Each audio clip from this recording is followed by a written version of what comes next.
This time we're taking a look from the what's I guess can be considered as Wave 21 of the DC Universe Classics, or maybe its own little wave of DC All-Stars, before the new DC lines Batman Unlimited and DC Universe Unlimited start up. And actually, I believe I thought that this little wave was supposed to be canceled in lieu of the first waves of the Unlimited waves, and indeed some of the characters show up in those waves as well.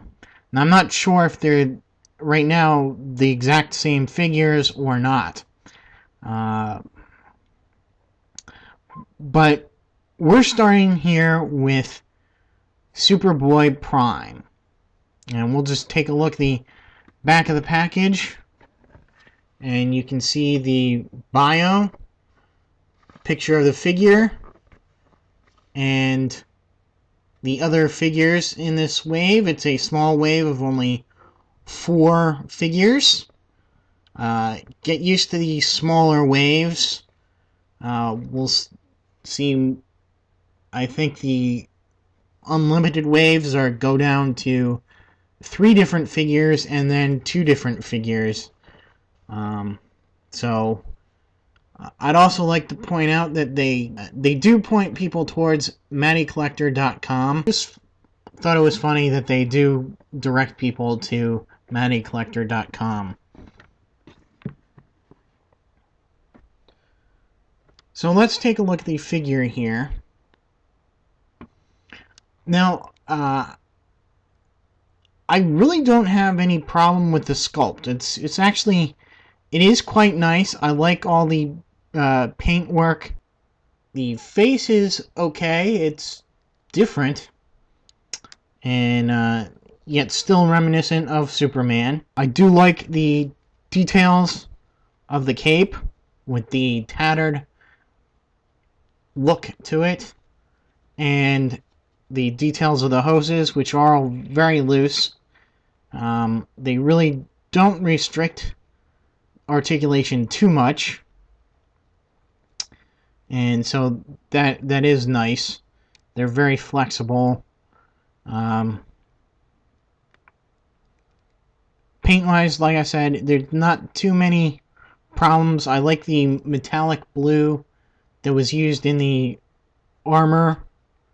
I don't know if you can see how that's sort of reflecting the light a little bit differently. And there is a little bit of paint issue here, not too much, at the red there. You do get some shading here on the blue portions of the Superman suit, so that's nice too. Now for accessories, that's easy.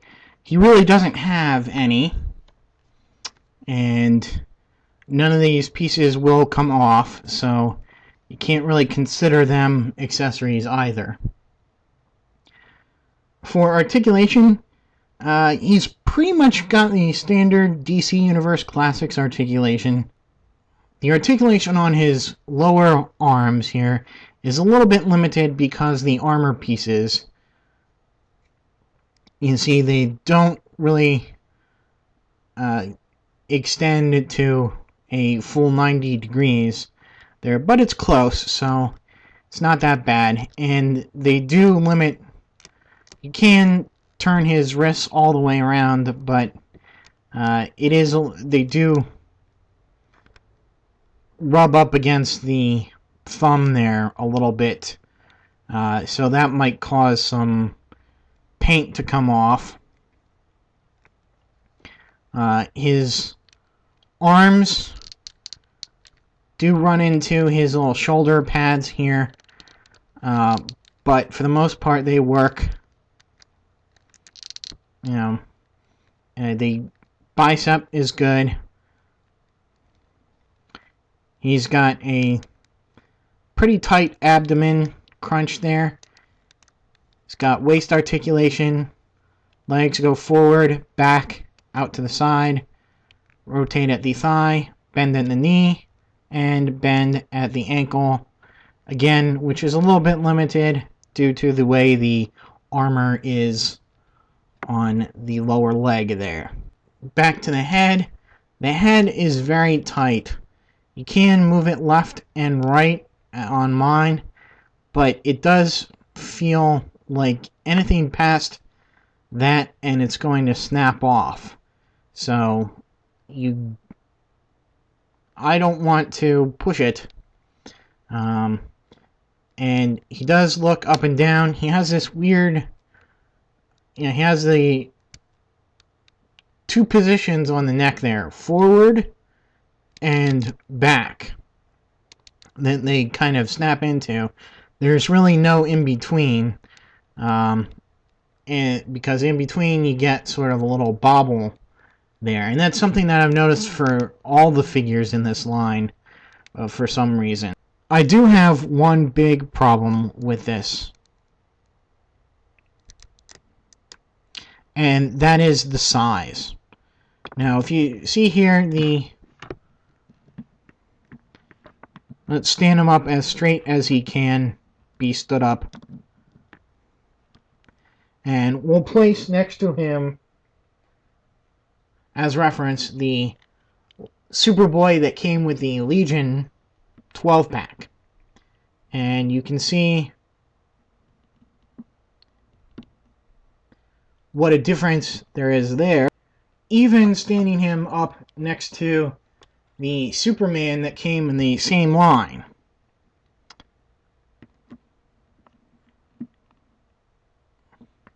You can see that he's even taller than the Superman.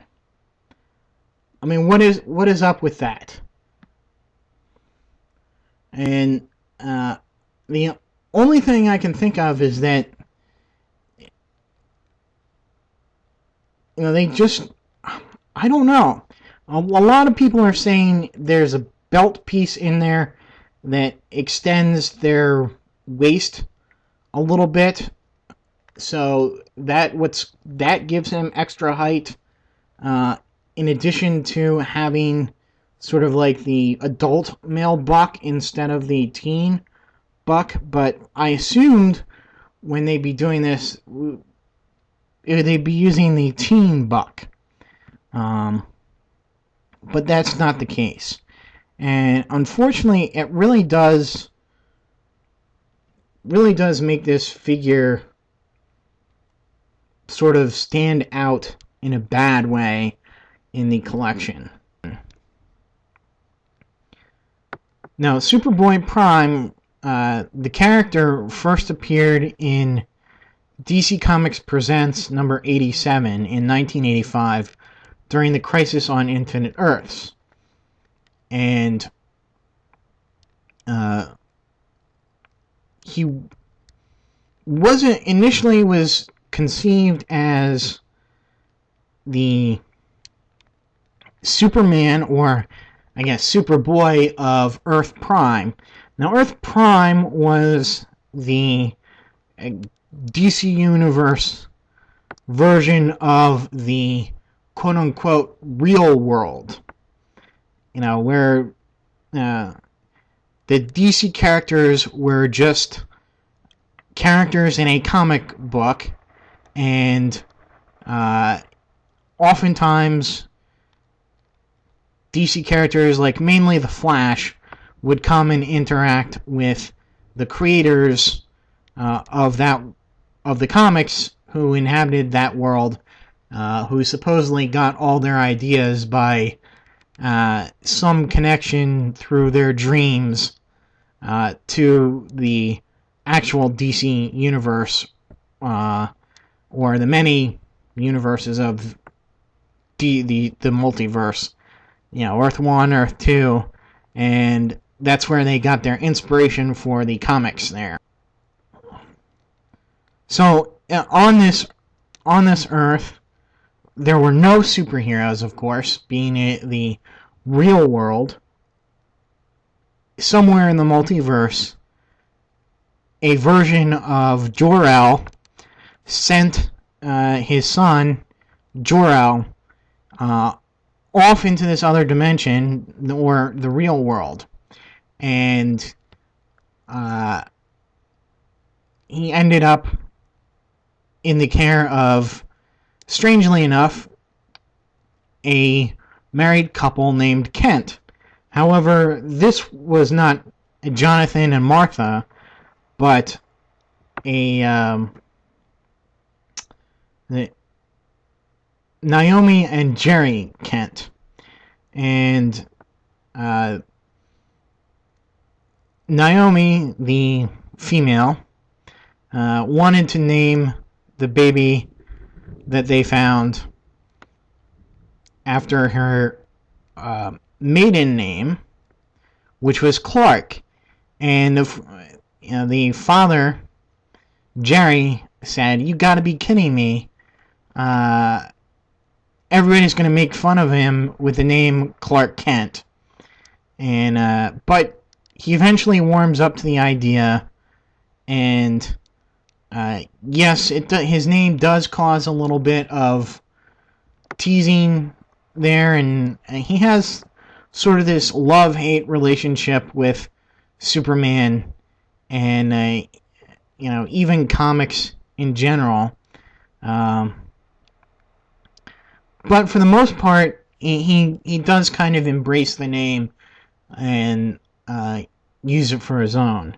And that's when the Crisis of Infinite Earths happens, and the multiverse starts breaking down, even in this Prime universe. And it's during this time that their version of Halley's Comet returns to Earth, or the vicinity of Earth, and somehow that triggers his powers happening. And Superman from Earth 1 is able to seek him out, and he decides to help save the multiverse. And unfortunately, in saving the multiverse, it turns out that he's got to sacrifice a bunch of Earths to save, the majority of them.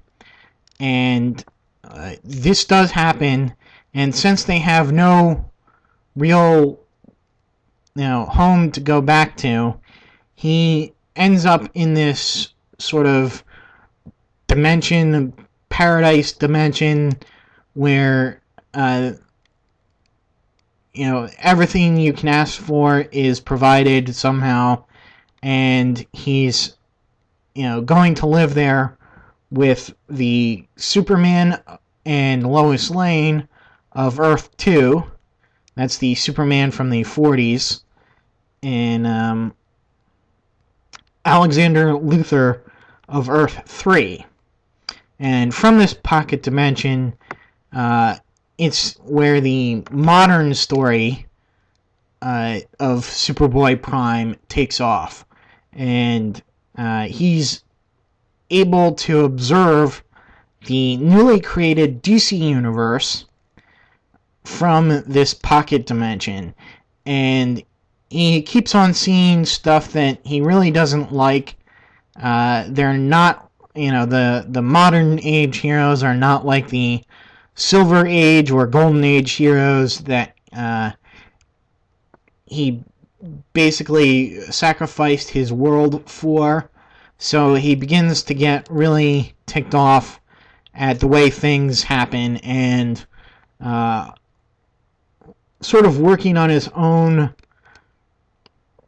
nefarious agenda. Alexander Luthor convinces Superboy to find a way to escape this pocket dimension and change the DC universe for the better, or basically reshape it in their own image, whatever they would like. So he begins to So here's what grates against a lot of fans, is that he manages to punch the barriers of this dimension, and that actually causes ripples that have been used by the DC editorial and writers to explain all the retcons and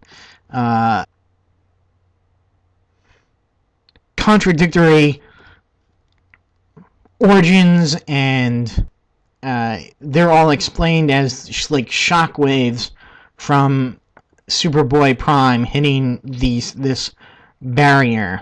And that's why, like, for instance, Jason Todd is able to come back and, is no longer dead.